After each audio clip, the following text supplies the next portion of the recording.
Hey, what's going on, everybody? How you doing? Welcome back to my channel. We are going to be continuing the team preview series with the New York Giants today. I am coming off a week off from content creation, gave myself a little break. Been busting my butt this year with working outside of the content creation realm, and then I've been creating content the last couple months. And then, as everybody knows, NFL season's right around the corner, so my schedule is about to be hectic between now and all the way through the NFL draft as I continue to pump out content on this channel. And now I just, took the week off, enjoyed my friend's company that was visiting, but now I'm so excited to keep on doing this and keep on looking to grow my own personal YouTube channel. And I appreciate those that have been watching my videos, and we're coming fresh off a Hall of Fame weekend. We had the Hall of Fame game tease us with some football action on Thursday. Had some amazing Hall of Fame speeches over the weekend, including my man Peyton Manning's. Go catch that out. That guy's going to be the next commissioner in the NFL, I'm telling you.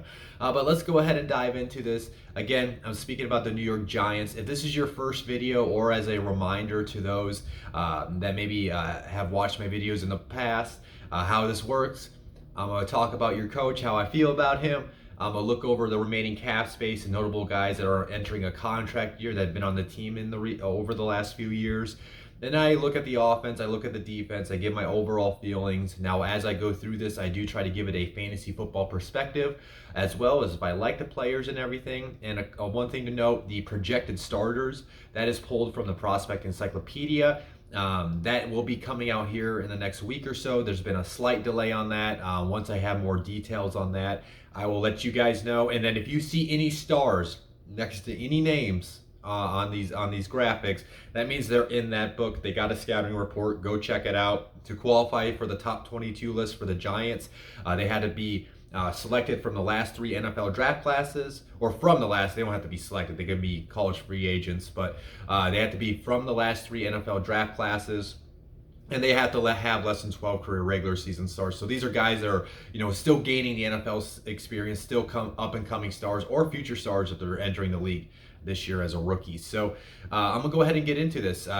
Speaking of the Giants, their head coach is Joe Judge, who is entering his second year of the team. Last year, he had some really bad bumps at the beginning of the year. He lost Daniel Jones for, I think, about a few weeks when he went down with, I believe, a hamstring injury. So everything was kind of like a hard, bumpy road for him in his first rookie year. But that didn't stop him from keeping the team competing. They actually did have a chance to make the playoffs at the end of the year, but Washington ended up getting that. All they needed to do is, I think, Washington to lose that last game of the year, and the Giants would have won the division and made the playoffs. So that's something promising, that he's already got at least the team competing within the division. Now they need to, take that next step where obviously they're winning more than being just below 500 and somehow lucking into winning the division. And they also need to be able to compete and beat other teams. For me, Joe Judge, I think he can be a heck of a coach. I know there's the jury's still out on him because of how he runs his team. He punishes his team. We've seen these reports over the last week where there's been 3 Giants players that have retired, and some people maybe point towards Joe Judge's coaching style. While I'm sure that maybe has some truth to it, you also hear some players speak up about how they like how Joe Judge runs the team. Now, they could be speaking that up because they want to keep either their starting job or their spot on the roster. But I still think I like Joe Judge. I'm still leaning towards Joe Judge can be a good coach. He was on the Sean McVay, Peter Schrager, was it Flying Coach podcast, where they had a bunch of coaches on this past summer. Definitely go check it out. It's worth your time if you're a football fanatic like me. And I like how Joe Judge presented himself on that. I think he's just he's a no nonsense type of coach. He's going to want his team prepared every week. And I think as long as he can get the best out of his players, I think he's going to be able to turn things around in New York. Now, obviously, he needs to do that sooner than later, because you are coaching in New York, and those fans have high expectations to have a winner out of their Giants team. But again, I've said this before in previous videos.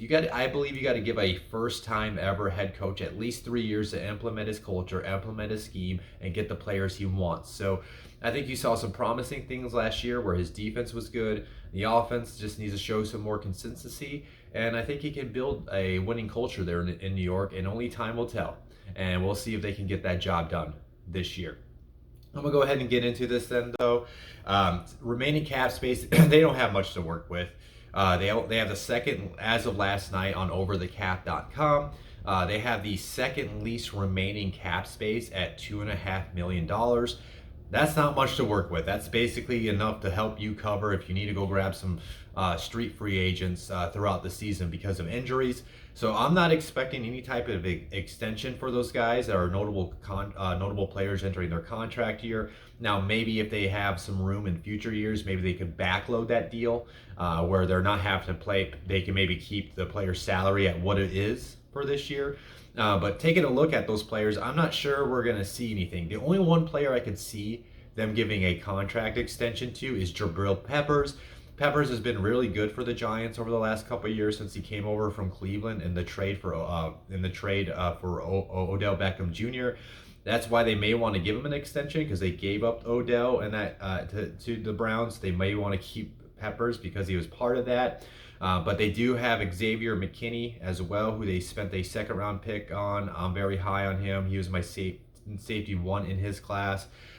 So I am, and they also have Logan Ryan, but I think Logan Ryan I think he's got 2 years left, and he's an older safety. So if there's a guy to get the extension done, it would be Jabril Peppers, but it's the safety position. NFL teams really don't like to pay safeties, so I'm kind of thinking they're going to let Jabril play out this year, and then if he does continue to show his growth as a player, they could always franchise tag him at the end of the year and see if they can work out a deal next off season. Evan Engram, everybody, I'm going to talk about it here shortly. Everybody knows he's been inconsistent, and I'm pretty sure the team is probably ready to move on from the experience of Evan Engram. So he's more likely not going to get a contract extension. Nate Solder, his time's going to be coming to an end in New York. He opted out last year. They drafted Andrew Thomas with the 4th pick. They got Matt Pert too as well. So he's more likely going to move on. Now that's a guy where if Matt Pert and Andrew Thomas are doing their job and they feel comfortable moving on from Nate. Now I think they keep Nate just as a backup, just in case Andrew Thomas or Matt Pert are hurt or they're not performing well. But maybe Nate Solder's a trade candidate for a team that maybe wants to get a left tackle for this year. And then Will Hernandez, he's been hit and miss with this play ever since he joined the team. I loved him coming out with his tenacity of how he plays football, but he's not going to get an extension.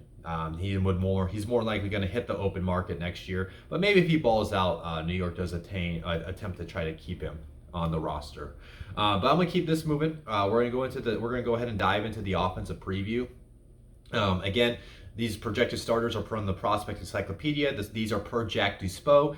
You can follow Jack on Twitter at Jack_Duspo. I've talked him up before, but he's a great dude, great analyst, great scout. So make sure you do go give him a follow so you can keep up with his latest content creation that he's doing and what's going on in his worlds. But let's go ahead and take a look at the quarterback position. Obviously, Daniel Jones is entering a crucial year of his pro career. He's entering the 3rd year of his of being a Giant, and he's got to prove himself. There's no more excuses for Daniel Jones. I've always thought he flashed some things good as a rookie, and I think he showed some good things last year. And then his problem has been obviously the fumbles and turning over the ball. He's got to protect the ball. If he doesn't protect the ball more, he doesn't have a place on the field. As we know, the ball is in the quarterback's hands every single play, and if you're not doing whatever you can do to make sure that the defense isn't going to be returning the ball to their offense, then you got to go. That's just how it is. I mean, I wouldn't say I was a Daniel Jones hater. I did not like him going at number 6. But then after I seen what he did in his rookie year, I saw what he could be. He just hasn't been consistent. And if Daniel Jones can be that consistent player, I think he could still be a good NFL quarterback. But if he doesn't cut out the turnovers, New York's going to have to look on for another guy. But this is the reason why he's got the reason why he's got an opportunity to prove himself is he's got tons of weapons. He's got Saquon Barkley coming back. They brought in Kenny Golladay. They drafted Kadarius Toney. They still have Darius Slayton. They still got Sterling Shepard. We'll see about Evan Engram, but he's still technically a passing weapon in this offense. And they also brought in Kyle Rudolph. So he's got a number of guys that he can dump the ball off to. I think he can have a bounce back year this year as long as he can protect that ball, like I keep on mentioning. Then he gets some quality play out of the offensive line where he's not having to run for his life within seconds after the stat. Now, he's got to obviously be better as a thrower, but one thing that he's obviously showed some is his athleticism since he's joined the league. As everybody knows, I like to collect these stats for the last 3 seasons. Now, Daniel Jones has only played 2 seasons, but since 2018, but he still found himself in some of the rushing categories among quarterbacks. Since 2018, among quarterbacks, Daniel Jones has the most rushing yards per attempt, 6.38. He's got the 8th most rushing yards per game at 27 a game, and he's got the 9th most rushing yards at 702. Now, it's only with 2 seasons worth of production, but he's shown that he's got a good ability to stretch out the plays with his legs and get first downs with his legs. Now, coming from a fantasy football aspect, you gotta like his rushing ability. He does give him a higher floor as a player. Daniel Jones to me is a player where if he hits, he's like a deep sleeper quarterback. I can understand you don't want to draft him. I'm pretty hesitant to draft Daniel Jones. But maybe if I get like a veteran quarterback like a Kirk Cousins or maybe like a Matt Ryan, maybe I take a chance on putting Daniel Jones on my bench and seeing if he does blow up. Because if he blows up, he can end up being that borderline quarterback one as long as he's not turning over the ball and the offense is moving the ball pretty consistently and getting in scoring range. But overall, I'm not looking to actively draft Daniel Jones.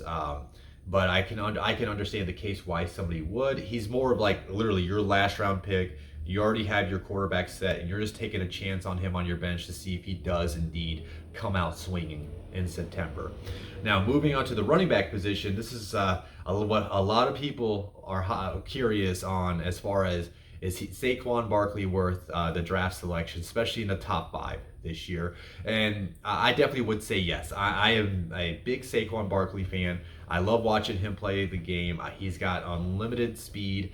He can break tackles. He can jump over everybody, and he's just a fun football player to watch run the ball and receive the ball because he's a dual threat running back. If there was anybody to join Christian McCaffrey on the list of running backs that have 1,000-yard rushing and 1,000-yard receiving season, that's Saquon Barkley. Let's take a look at his stats since 2018. For the last 3 years, he's only one of 5 players that have had a season of 1,700 plus scrimmage yards and 15 plus touchdowns. Now, obviously, the concern is that season came as a rookie.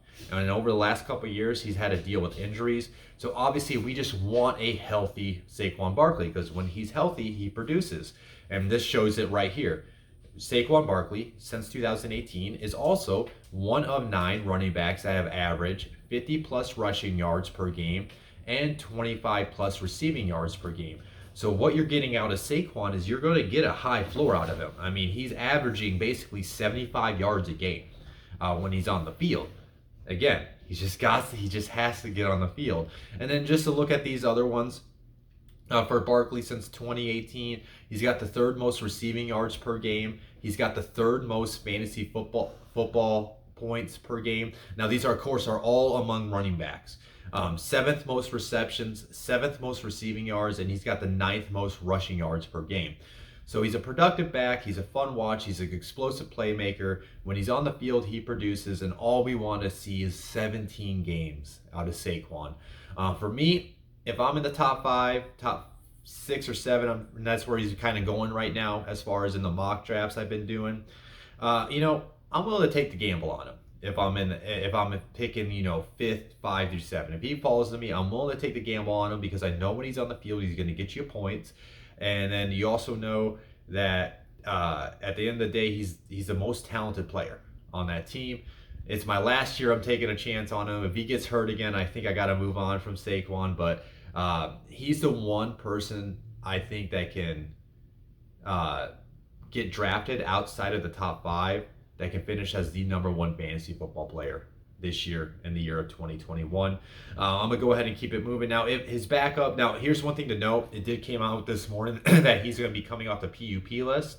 Well, he should be working his way off the PUP list. Now, he might miss a game or two, but the plan is he's going to shoot for week one. Now, if you do draft him, keep in mind Devontae Booker is his handcuff. So I would suggest if you're doing these early drafts, I would suggest if you draft Barkley, draft Booker as a bench spot just in case Barkley cannot play week one or two. That way you have at least some type of replacement, or find another running back that you could use until he gets back on the field. But I have a feeling we're going to see Saquon by week one. Now I'm gonna move on to their wide receivers. I like the potential of this wide receiver group. I think they all kind of have a different skill set that they can all play off of each other. Obviously, they brought in Kenny Golladay from the Lions. Kenny Golladay has actually got the 8th most yards per reception by a wide receiver since 2018. That's a minimum of 12 starts by those wide receivers to qualify for the stat that I pulled. He averages about 16.7 yards per catch. So you like to see that, definitely as a fantasy owner, that he's going to be getting a good chunk of his yards every time he gets the ball in his hands. And obviously last year, he's dealt with that hip injury. I think something else too he was dealing with throughout the year. So we want to see obviously that he can return healthy. I know he got banged up in practice last week, but I think he's only out for 1 to 2 weeks if my memory serves me right. I've always been a big Kenny Golladay fan. I like how he's got a great catch radius. He can go jump up and win those 50-50 balls. I think he can be that red zone threat for Daniel Jones when he is he's getting pressured and he needs to get the ball out of his hands and give his guy a shot to win the ball. He's going to be looking the Galladay's way. Kenny Golladay, to me, he's more of I view him, he definitely is the alpha dog in this wide receiver room. So as long as he's healthy, I view him as a wide receiver 2 that can give you wide receiver 1 weeks. I don't view him more as a wide receiver 1 quite yet, just because there's so many mouths to feed in this Giants offense. I'm not sure if he's going to see a consistent target rate. Kadarius Toney can be a little gadget weapon for them this year. I'm not expecting much out of him for fantasy, but I do think he's going to be able to be utilized within that Giants offense. I think they can line him up in the slot on the outside. I think they can even line him up in the backfield at times. I'm curious how they are going to deploy him within that offense, but I don't think he's going to be really fantasy relevant this year. I think he's going to eventually have to work his way there, just because they have a number of wide receivers they can use within this offense, and they paid Kenny Golladay all that money. So I've said this before, money talks sometimes when it comes down to how they do use their players. So I think Kenny's going to be seeing at least a solid amount of targets every week, because he's got the money coming to him in his bank account every week. And then Darius Slayton, he's a guy I've always liked. He could be kind of a field stretcher. Last year he kind of was inconsistent. 1 week he's having a great week, getting almost 100 yards and a touchdown, and then the next week he's having a quiet week. I do have my concerns that could happen with him again this year. But I will say this, I do point to go watch my first YouTube video on this channel, which is me covering players entering their year 3 as from the wide receiver position. I love drafting wide receiver year 3 wide receivers every year, and that's Darius Slayton. He's one of those guys I think I'm willing to take a chance on my bench this year, see how he performs, see how he is utilized in that first month. And if it doesn't look like it's anything promising, you can just dump him. But if all of a sudden he's having that year 3 boom in terms of production, you got a guy that can be like a wide receiver 3. He's probably more of a guy that I think that will be more of he's on your bench. He can fill in if injuries can happen. He can fill in if there's bye weeks. But obviously, if that's going to happen, he's got to prove himself that he's going to have a pretty steady role within this offense, which is my concern that he might not. It might be like last year where not necessarily his play is inconsistent, but his production is inconsistent. Just because, they got Kadarius Toney now, they also got Kenny Golladay, and then they also got Sterling Shepard, who's going to come in and work in the slot. Obviously, Sterling, he's a really good route runner. He can work inside the slot, but his problem his whole career has just been dealing with injuries. But I think Sterling's going to work his way into snaps. So if there's anything good about this Giants wide receiver room, It's got a good solid set of four wide receivers at the top of the depth chart for Danny Dimes to spread the ball to. Not Danny Dimes. I'm not calling him that until he proves himself that he's Danny Dimes. Daniel Jones can spread the ball to. And then, but then, sorry guys, kind of losing my voice here already today. First time back in a week, and all of a sudden my voice wants to go out on me. But yeah, other than that, I think I like their set of wide receivers. I think they all have different skill sets that can mesh well with each other.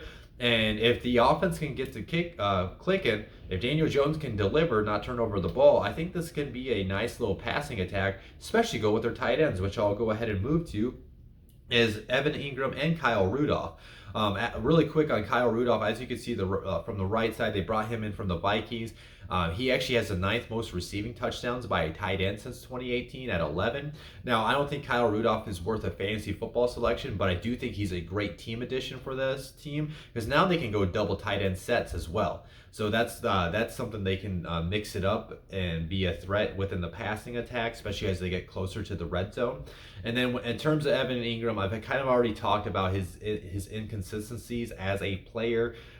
He deals with drops. I know I can tell you right now, I've drafted Evan Engram over the last couple of years thinking he's going to finally blow up, and it hasn't happened. I'm out on Evan Engram this year in terms of fantasy. I can understand why people would take a chance on him because he has been productive. Let's look at this since 2018. He has the fifth. These are only among tight ends, of course. He's got the fifth most receiving yards per game, the sixth most receiving yards, and the seventh most receptions. But even though he's kind of been in that top 10 in terms of production over the last 3 years, I think he's going to see a drop off because I think the team is over trying to count on him being a significant part of their passing attack. We've seen that because of the addition of Golladay, the addition of Kadarius Toney, and the addition of Kyle Rudolph. So I'm avoiding Evan Engram in terms of fantasy, but he still adds a different element to this offense, and I'm very curious how they're going to utilize all their skill position players, because I think if they can utilize all their skill position players to their fullest ability, their fullest to reach their talent level, this is a team that can be a sneaky top 10 offense. I really do believe that, but that's going to come down to Daniel Jones, and that's going to come down to their offensive line. Andrew Thomas, who they drafted fourth overall last year, was inconsistent and bad at sometimes, so he's got to deliver on his draft position. Shane Lemieux and Matt Pert are guys, as you can see with that star next to their name, they don't have 12 starts to their name, so they're still growing. So you're counting on young guys right there. Nick Gates is okay, and then Will Hernandez has just got to be a consistent guard, and they can develop into a decent O-line.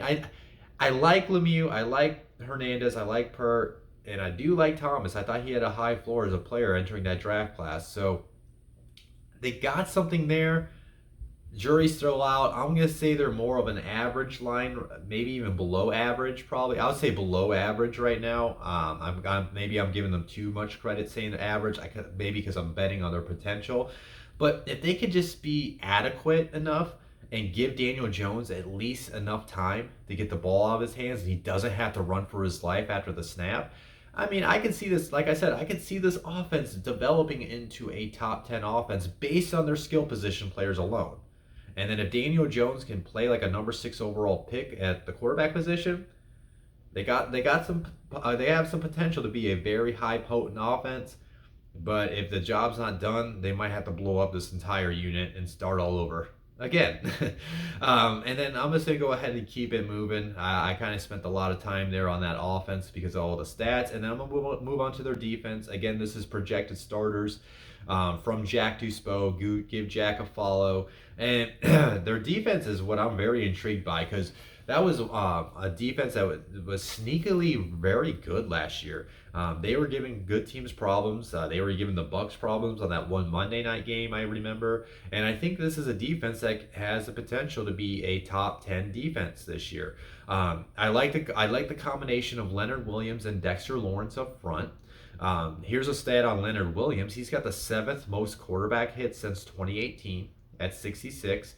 Now, where I have my concerns with this Giants defense is can they develop and can they get some consistent pressure from the edge?